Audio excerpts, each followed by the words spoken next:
आप सभी लोगों का स्वागत है। मैं यहाँ पर इस विशालकाय वटवृक्ष के नीचे बैठा हूँ और मेरे साथ हैं ओला के फाउंडर मेरे मित्र भावेश अग्रवाल जी। भावेश जी, बहुत बहुत नमस्कार और धन्यवाद आपका यहाँ पर आने के लिए।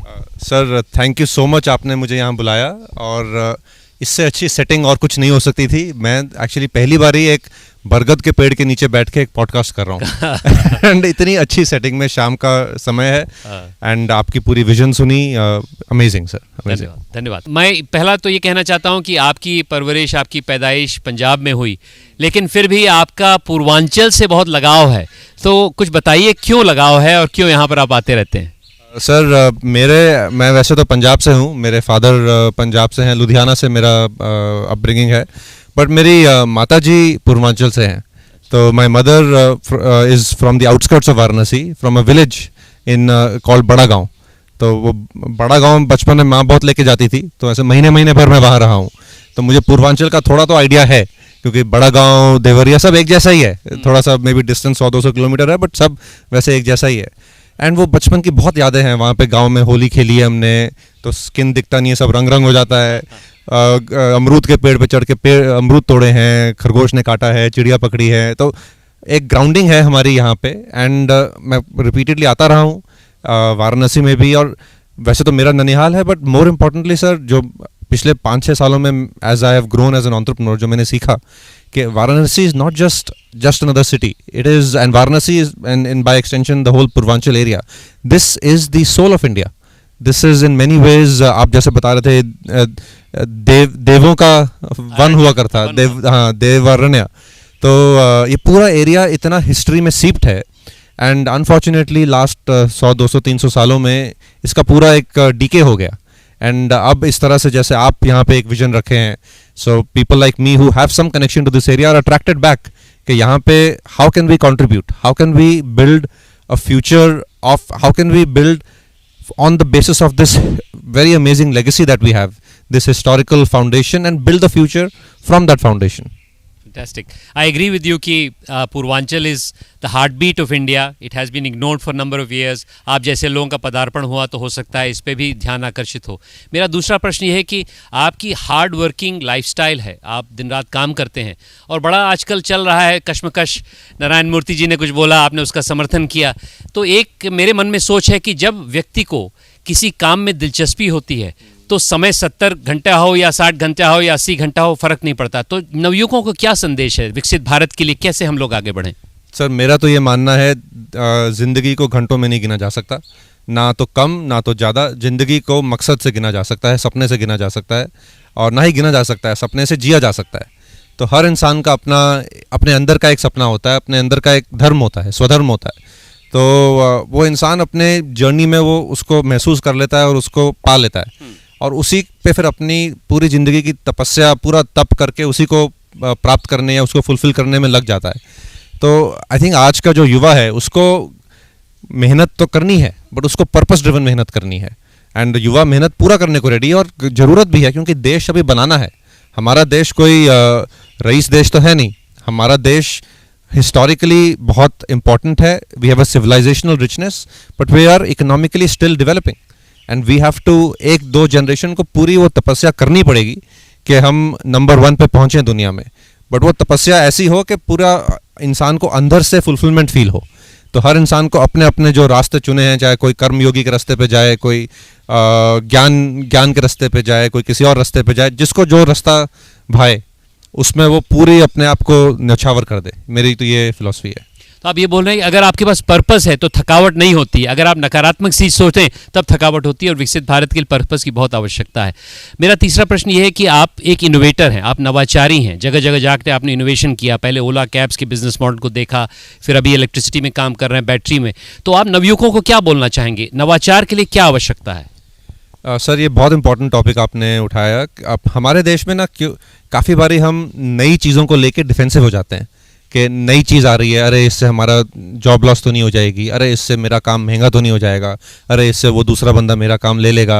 हम थोड़े से ट्रेडिशनली एक हमारे अंदर एक डिफेंसिवनेस रही है। बट देश का जो पिछले 10 सालों में ग्रोथ हुई है, और उसके पहले जो 91 के इकोनॉमिक लिबरलाइजेशन के बाद जो ग्रोथ हुई है, वो हुई क्योंकि हमने फ्यूचर को अपनाया। एंड पूरी दुनिया में जो ग्रोथ होती है, चाहे वो अमेरिका करता है, चाहे चीन ने कुछ अच्छी चीज़ें करी हैं, वो यही होती है कि फ्यूचर बनाना, फ्यूचर में लीडरशिप बनाना।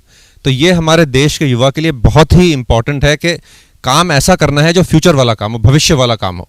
कि फ्यूचर में अगर कोई नई टेक्नोलॉजी आ रही है, उसका पैराडाइम्स, उसके तौर तरीके हमारे देश में सेट होने चाहिए, उसकी एक्सपर्टीज़ हमारे देश में बननी चाहिए, उसका आईपी जो भी उसका पूरा टेक्नोलॉजी रिसर्च है हमारे देश में होना चाहिए। और हमारे देश में टैलेंट है, हमारे देश में इतना टैलेंट है कि दुनिया भर की कंपनियां यहाँ आके जीसीसी सेटअप कर रही हैं। तो टैलेंट तो है, बट हमारे देश में सिर्फ दूसरों के लिए, हमने बाहर वालों के लिए काम नहीं करना है, हमें खुद से करना है। या तो इंडियन अपनी खुद की कंपनियां खोलनी है, जो उद्यमिता आपने इतना जागृति यात्रा के थ्रू शुरू किया। तो हमें देश में टेक्नोलॉजी बनानी है देश के आम आदमी के लिए, ताकि आम आदमी का उसके जीवन में इम्प्रूवमेंट आए। बहुत सुंदर। तो आप बोल रहे हैं सोच बड़ी हो और सोच हम सब जनमानस के लिए हो, तभी जाके गणतंत्र में हम लोग आगे बढ़ पाएंगे। मेरा दूसरा पक्ष है ये कि आपने इलेक्ट्रिकल मोबिलिटी बहुत सोचा है और काम भी किया है, तो आपका क्या विजन है इलेक्ट्रिकल मोबिलिटी के लिए, देश के लिए? सर, हमारे देश का अगर आप मैं एनर्जी से शुरू करूंगा। अगर आप एनर्जी का यूजेज देखेंगे, हमारी एनर्जी बहुत सारी इंपोर्ट होती है, क्योंकि पेट्रोल हम सारा लार्जली बाहर से लाते हैं। और वो जो पेट्रोलियम आता है देश में, उसका 60% टू व्हीलर और थ्री व्हीलर में यूज़ होता है। गाड़ी में सिर्फ 40% यूज़ होता है, क्योंकि देश यहाँ गाँव में तो पता ही है टू व्हीलर पर चलता है, टू व्हीलर या थ्री व्हीलर पर चलता है। तो आज टेक्नोलॉजी के थ्रू ये अपॉर्चुनिटी मिली है हमें कि हम ये पेट्रोलियम को रिप्लेस करें with clean energy. And clean energy not just with another energy that we import, but energy technology that we build in India. तो ईवीज तो हैं ही, ईवीज हम यूज़ करेंगे तो एनवायरनमेंट भी साफ होगा, ईवीज यूज़ करेंगे तो खर्चा भी कम होगा, क्योंकि पेट्रोल में तो खर्चा होता है, पेट्रोल के दाम तो ऐसे बढ़ते रहते हैं। बिजली के दाम thanks to solar and other technologies कम होते जा रहे हैं। तो आम आदमी का खर्चा कम होगा, एनवायरनमेंट साफ होगा, एंड मोस्ट इंपॉर्टेंटली देश की जो मैक्रो इकोनॉमिक सिचुएशन है उसमें इंप्रूवमेंट होगा, क्योंकि हमें इंपोर्ट नहीं करना पड़ेगा। हम अपना प्रोडक्ट्स यहाँ बनाएंगे, हम अपने लिथियम सेल इंडिया में बनाएंगे, हम वो पूरा raw material supply chain India में बना सकते हैं। बहुत सुंदर। और कुछ हद तक डिसेंट्रलाइज भी हो जाएगी इलेक्ट्रिसिटी ग्रिड, तो ये बहुत अच्छा रहेगा। मेरा अगला क्वेश्चन ये है कि आपने एक कंपनी खोली है कृत्रिम, जिसका मतलब वो संस्कृत में आर्टिफिशियल को परिभाषित करता है, उसमें आपने संस्कृत को बढ़ावा दिया है, इंडिक लैंग्वेजेस को बढ़ा दिया है, इसका आपका क्या विजन है? सर देखिए, एआई का ज़माना है, एंड एआई से इंसान की प्रोडक्टिविटी बहुत बढ़ने वाली है। हम सब ऑलरेडी जो लोग देख रहे होंगे, सब लोग कोई ना कोई एआई टूल यूज़ करते होंगे, बट ये टूल्स जो है ये इंडिया में नहीं बने हैं, ये ज़्यादातर अमेरिका में बने हैं। और एआई तो is as good as the data that is use to build it, and the data that is use to build these western tools is western data. India की population 20% of the world's population है, तो अगर एक truly democratic AI बनाना है दुनिया का, तो उसमें 20% इंडियन डेटा होना चाहिए। बट इन टूल्स में 20% इंडियन डेटा नहीं है। वो क्यों नहीं है? और इसीलिए हमें इंडियंस को अपना एआई खुद बनाना पड़ेगा। मेरा फिलॉसफी है कि इंडियंस को अपना एआई एक ओपन इकोसिस्टम में बनाना चाहिए, ताकि हर बंदा उसमें कंट्रीब्यूट कर सके, हर बंदा अपना डेटा कंट्रीब्यूट करे, हर बंदा उससे अपने ज़िंदगी में इम्प्रूवमेंट ला सके। एंड हमारी जो संस्कृति है सारी, उसके जो सारे डॉक्यूमेंट्स या किताबें या मैन्यूस्क्रिप्ट्स हैं, वो सारी हमारी लाइब्रेरीज में पैक्ड पड़ी हैं। उसको डिजिटाइज करना चाहिए हमें, क्योंकि उसमें हमारी इंडियन नॉलेज सिस्टम्स का सारा फाउंडेशन है, वो प्राइमरी सोर्सेज है हमारे सिविलाइजेशन की। एआई में अगर हम सिर्फ सेकेंडरी या टर्शरी सोर्सेज से ट्रेन करेंगे, जो कि कोई जर्नलिस्ट ने लिख दिया या फिर किसी अंग्रेज ने किताब लिख दी हमारे ऊपर, ज़्यादातर तो हमारे ऊपर जो किताबें लिखी गई हैं वो अंग्रेज़ों ने लिखी गई हैं, अगर उसी पे हमारा एआई ट्रेन होगा तो हमारा एआई में वो इनहेरेंट बायसेस होंगे जो अंग्रेज़ों के बायसेस थे। बट अगर हम हमारे प्राइमरी सोर्सेज को डिजिटाइज करें और उसके ऊपर उसको भी हमारे एआई ट्रेनिंग में फीड करें, तो उससे हमारा AI is going to be more grounded in Indian knowledge and Indian civilizational truths. बहुत सुंदर। और मैं भी चाहूँगा कि यहाँ पर जो कि संस्कृति का काफ़ी, संस्कृत भाषा का काफ़ी प्रभाव है, अभी आप बनारस से भी आ रहे हैं और यहाँ पर अन्य भी भाषाएं हैं, उसको भी लेके हम चाहते हैं कि आपके साथ साझेदारी करें। मेरा अगला प्रश्न है कि जैसे कोई भी बड़े काम, आप बड़ी सोच से चलते हैं, बड़े काम के लिए एक शब्द मैं प्रयोग करता हूँ, मैं डिफेंस कमेटी में बैठता हूँ, मैं समझता हूँ कि कोई भी डिफेंस में हम लोग काम कर रहे हैं तो उसमें होल ऑफ नेशन अप्रोच होना चाहिए। सिविल सोसाइटी आ गया है, प्राइवेट सेक्टर आप आ गया है, सरकार आ गया है जिसमें मैं अब बैठा हूँ, तो आप इसके बारे में क्या कहना चाहेंगे? सर आई थिंक ये हमारे देश में पहले एक होता था कि सरकार माई बाप है, एंड आई थिंक आज का यूथ इस सोच से दूर है, एंड ये बहुत अच्छी बात है कि यूथ अब अपने पैरों पे खड़ा होकर अपनी एंटरप्रेन्योरियल स्पिरिट से बिजनेसेस या फिर कोई स्ट्रक्चर्स बनाना चाहता है, क्योंकि सरकार तो कितना ही कर सकती है। ये देश का जो डेवलपमेंट होना है, जो विकसित भारत का विजन प्रधानमंत्री जी ने रखा है, ये तो तभी होगा जब civil society as a whole and civil society के सारे कॉन्स्टिट्यूएंट्स, चाहे वो गवर्नमेंट हो, in a sense they are also part of civil society, bureaucrats हो, एकेडमिक्स हो, बिजनेसमैन हो, इन्वेस्टर्स हो, प्रोफेशनल्स हो, सब मिल के एक कॉमन विजन के साथ आगे बढ़ें। एंड इसमें एंटरप्रेन्योर एंड बिजनेसमैन का बहुत बड़ा योगदान है और बहुत बड़ा रोल है। हमें हमारी इन्वेस्टमेंट बढ़ानी है देश में, हमें देश में ऐसे बिजनेसेस बनाने हैं जो फ्यूचर के बिजनेसेस हों। एंड मेरे हिसाब से मेरा जितना भी इंटरेक्शन गवर्नमेंट के साथ रहा है, बहुत ही पॉजिटिव इंटरेक्शन रहा है। Government is so encouraging. अगर आप न्यू इंडस्ट्रीज देखिए, ईवी देखिए, ईवी में गवर्नमेंट ने इतना प्रोग्रेसिव इकोसिस्टम खड़ा किया है of encouraging both from a production as well as a demand side across other sectors. Now AI, maybe government is now starting to form its opinion on how can we build India's AI.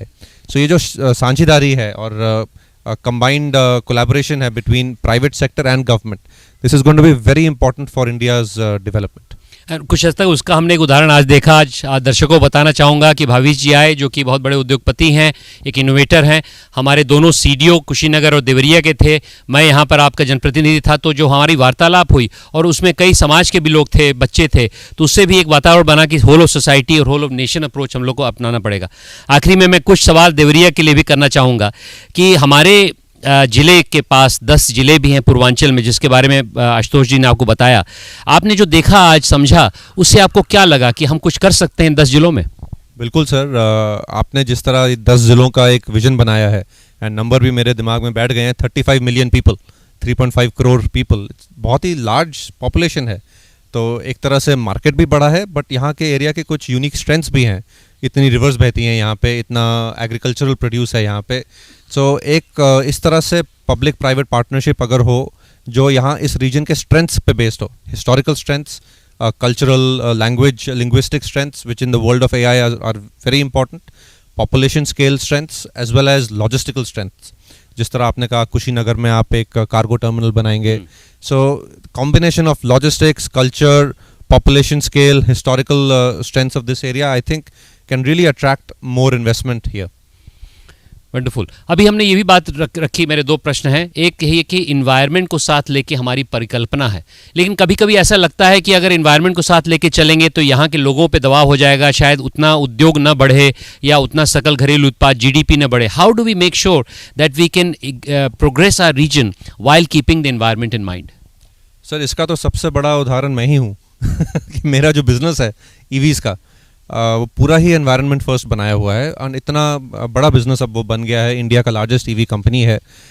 तो ये तो एक बहुत good example है कि अगर आप environment first and business first दोनों के कॉम्बिनेशन से बिजनेस आइडिया सोचेंगे तो बहुत बड़ी अपॉर्चुनिटी है उस पूरे स्पेस में।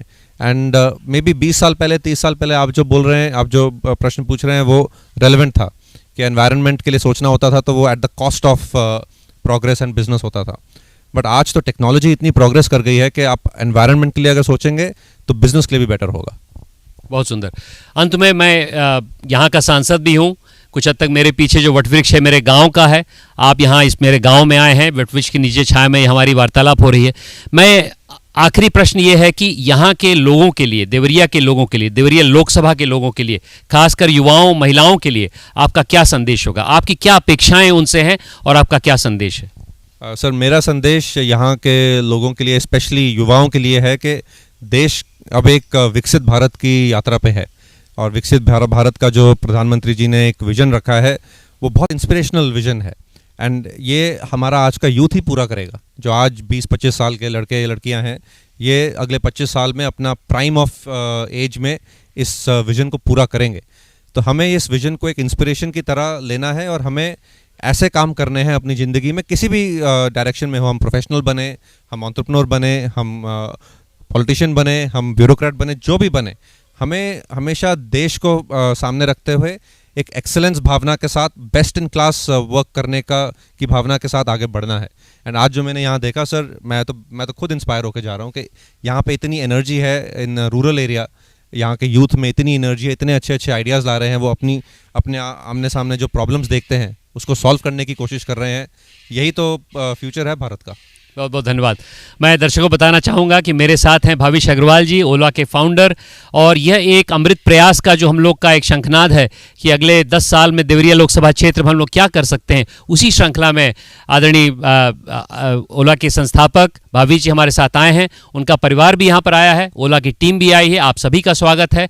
हमारी धरती धन्य है कि आप जैसे लोग यहाँ पर आए हैं, और मेरी पूरी आशा है कि आते रहेंगे। इसी के साथ मेरे बहुत बहुत नमन, धन्यवाद। जय हिंद, जय भारत।